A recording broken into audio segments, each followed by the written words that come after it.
വെടിനിർത്തൽ പ്രഖ്യാപന ഗുണം ചെയ്തുവെന്ന് വേണം വിലയിരുത്താൻ. ഡാൻ കുര്യനുണ്ട്. ഡാൻ, എന്തായാലും ഇന്ന് കൂടുതൽ നീക്കങ്ങളൊന്നും എവിടെ നിന്നും ഉണ്ടായിട്ടില്ല.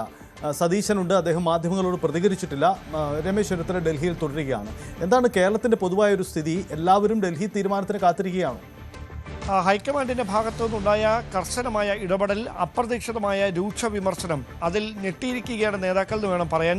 മുഖ്യമന്ത്രി ചർച്ചയേക്കാൾ വളരെ ഗൗരവത്തോടെ കോൺഗ്രസ് ദേശീയ നേതൃത്വം 3 നേതാക്കളുമായി നടത്തിയ ചർച്ചയിൽ ഉയർന്നു കേട്ടത് ഐക്യമില്ലാതെ ഈ ചരിത്ര വിജയത്തിന് ശോഭ കെടുത്തുന്ന തരത്തിൽ, തെരുവിൽ തമ്മിൽ തല്ലുന്ന തരത്തിലേക്ക് കാര്യങ്ങൾ എത്തിയത് പാർട്ടിക്കുണ്ടാക്കിയ അപമതിപ്പ് തന്നെയാണ്. ദേശീയ നേതൃത്വം അതിൽ കടുത്ത വിയോജിപ്പാണ് കഴിഞ്ഞ ദിവസം മുതൽ അത് നമ്മൾ വ്യക്തമാക്കിക്കൊണ്ടിരുന്നതാണ്. പ്രത്യേകിച്ച് കഴിഞ്ഞ ദിവസം ഈ ഐക്യദാർഢ്യ പ്രകടനത്തിനിടെ തിരുവനന്തപുരത്ത് സെക്രട്ടേറിയറ്റിന് മുമ്പിൽ ഉമ്മൻചാണ്ടിയുടെയും KC വേണുഗോപാലിന്റെയും ഒരുമിച്ചുള്ള ചിത്രത്തിൽ കരിയോയിൽ ഒഴിച്ച് അത് വലിച്ചു കീറിയ തരത്തിലേക്ക് ഈ പ്രതിഷേധം മാറിയതാണ്. ദേശീയ നേതൃത്വം വലിയ ഗൗരവത്തോടെ ഈ വിഷയത്തെ നോക്കിക്കാണുകയും KPCC നേതൃത്വത്തോട് അടിയന്തരമായി ഇത് റിപ്പോർട്ട് തരാൻ ആവശ്യപ്പെടുകയും ചെയ്ത തരത്തിൽ കാര്യങ്ങൾ എത്തിച്ചത്. അങ്ങനെയാണ് ദീപാദാസ് മുൻഷിയും കേരളത്തിന് ചുമതലയുള്ള AICC ജനറൽ സെക്രട്ടറി ദീപാദാസ് മുൻഷിയും KPCC അധ്യക്ഷൻ സണ്ണി ജോസഫും 2 പ്രത്യേക റിപ്പോർട്ടുകൾ ഇതുമായി ബന്ധപ്പെട്ട് ഹൈക്കമാൻഡിന് സമർപ്പിച്ചത്. അതുകൂടി കണക്കിലെടുത്തുകൊണ്ടാണ് രൂക്ഷമായ വിമർശനം മുതിർന്ന നേതാക്കളെ, മുഖ്യമന്ത്രി സ്ഥാനത്തേക്ക് പരിഗണിക്കപ്പെടുന്ന നേതാക്കളെ മുന്നിലിരുത്തിക്കൊണ്ട് തന്നെ രാഹുൽ ഗാന്ധിയും ഖാർഗെയും നടത്തിയത്. അതിൽ ഒരു തരത്തിലും ഇത് കോൺഗ്രസിൽ വെച്ചുപൊറിപ്പിക്കാനാവില്ല.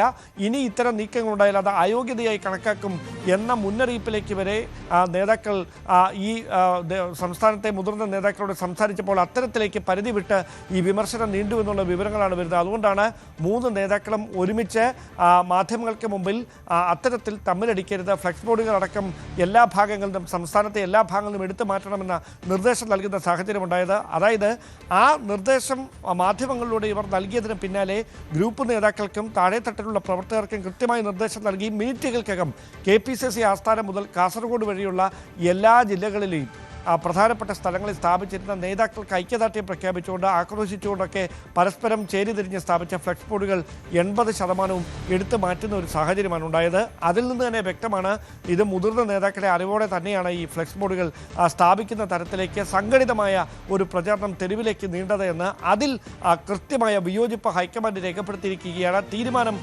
ഞങ്ങളുടേതാകുമെന്ന നിലപാടിലേക്ക് രാഹുൽ ഗാന്ധി എത്തിയതും ഈ ഭിന്നത രൂക്ഷമായതിനെ തുടർന്നാണ്.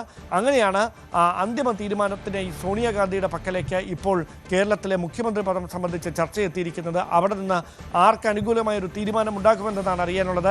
മെറിറ്റ് നോക്കുക എന്നതിനപ്പുറത്തേക്ക് അനുഭവപരിചയവും അതോടൊപ്പം മുന്നണിയെ ഒറ്റക്കെട്ടായി മുന്നോട്ട് കൊണ്ടുപോകുക, അതോടൊപ്പം പാർട്ടിയുടെ ദേശീയ നേതൃത്വത്തിന് വിധേയപ്പെട്ട് നിൽക്കുന്ന ഒരു വ്യക്തിയാകും മുഖ്യമന്ത്രി പദത്തിലേക്ക് എത്തുക എന്ന് ഇന്നലത്തെ ചർച്ചകൾക്ക് ശേഷം ഉറപ്പായി കഴിഞ്ഞിരിക്കുന്ന ഒരു സാഹചര്യമുണ്ട്. അങ്ങനെയെങ്കിൽ ഒരു അമിക്കബിൾ സെറ്റിൽമെൻറ്റിലേക്ക് എത്താനുള്ള സാധ്യതയാണ് ഇപ്പോൾ നിലനിൽക്കുന്നത്.